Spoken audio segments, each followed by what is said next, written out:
More powerful images from Bondi this morning, with lifeguards and other first responders observing 3 minutes of silence. Matt Thistlewaite, your constituency is obviously very close. What has the mood been like there this week? Yeah, g'day Alex. Obviously it's quite sombre down here at Bondi. I've just joined thousands of surf lifesavers from all over Sydney who've come together to express our solidarity with members here at Bondi and North Bondi. I've been a member of Maroubra Surf Club for over 40 years and my daughter and I came down this morning because we think it's important that we support the surf lifesavers and indeed the lifeguards who are involved in that shocking situation on Sunday. I've also just informed the presidents of both Bondi and North Bondi that our government will provide them with $100,000 each to replenish their first aid supplies. On the weekend, every single bandage, every piece of equipment was used in these rescues and resuscitations, and they've completely depleted their supplies, so our government will support them to replenish those. When looking to try and restore the mood of the nation, is that the sort of thing that we need to cling on to, just the human decency we saw emerge in moments of tragedy? Yeah, I think it is. As I said, I've been a surf lifesaver for 40 years and I've never seen anything like this. It's deeply emotional here today. I've got mates in North Bondi and Bondi that I've been, training with in the past. Surf lifesaving is one big family. And today the family came together. There were plenty of hugs, plenty of tears, but most importantly, I think a renewed hope, particularly when the Westpac Rescue helicopter did a lap of the beach and people spontaneously erupted into applause for those that lost their lives, but also for the surf lifesaving family and the hope that we have for the future.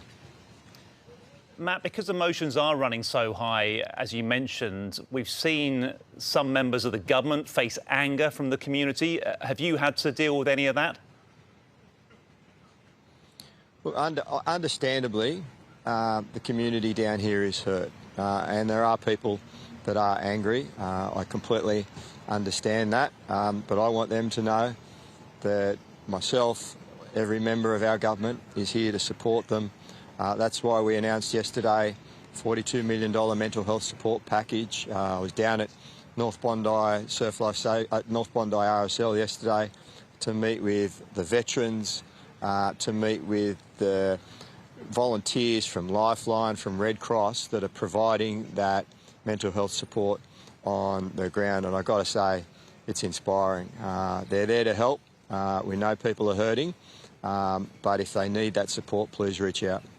Have you spoken to the Prime Minister this week? Yeah, several times. The Prime Minister was here on Monday.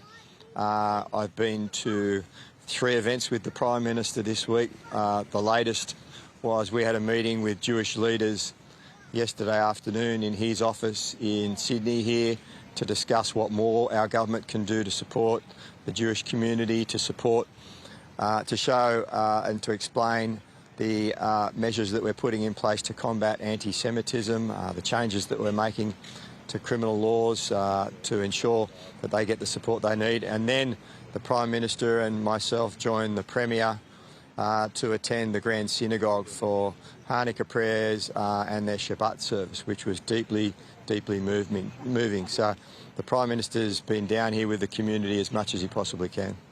Do you think the view of him from some is wrong on this issue? Well, we understand that people are hurting and that people are angry. That's natural, and people certainly need time to grieve. But the message that the Prime Minister delivered last night to Jewish leaders was that we're here to help and we're here to support them. So whatever they need, we're here to provide that. There'll be a vigil here tomorrow night at Bondi. It'll be part of the last night of Hanukkah. The Prime Minister and indeed several ministers and myself will be attending that to show our support for the Jewish community and the wider community here. Matt, can Australia come out of this better and stronger than before? I think we will. I think that the one great thing about the Australian spirit is that we come together in times like these and we work together and we make our nation stronger. And that's been evident this week in the thousands of Australians that have lined up to donate blood or booked in an appointment to donate blood.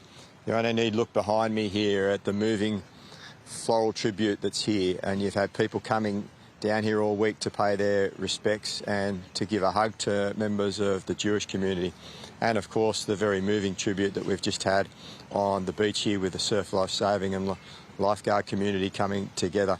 Yesterday we had the paddle out. You had 800 people doing what they love down here at Bondi, being out in the ocean, but coming together, linking arms, splashing the water and giving a big cheer for those that lost their lives, but also saying the terrorists won't break us.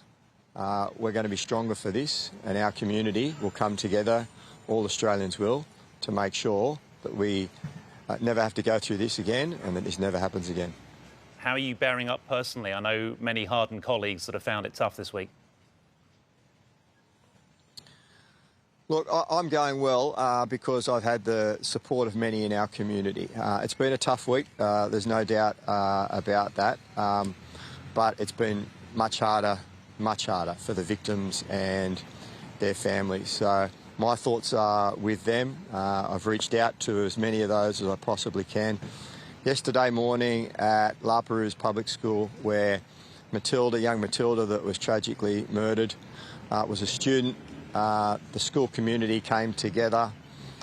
There's quite a large First Nations student population there. It was wonderful to see the elders from the La Perouse community come together.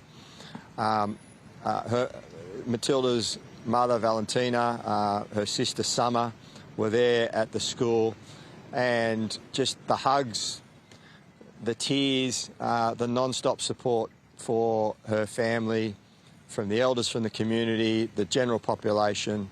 It was quite heartwarming. So they're the people that our thoughts are with at the moment, and they're the families that we're working with to get them through this. OK, Matt Thistlewaite, thank you for your time on Sky News this morning. Appreciate it.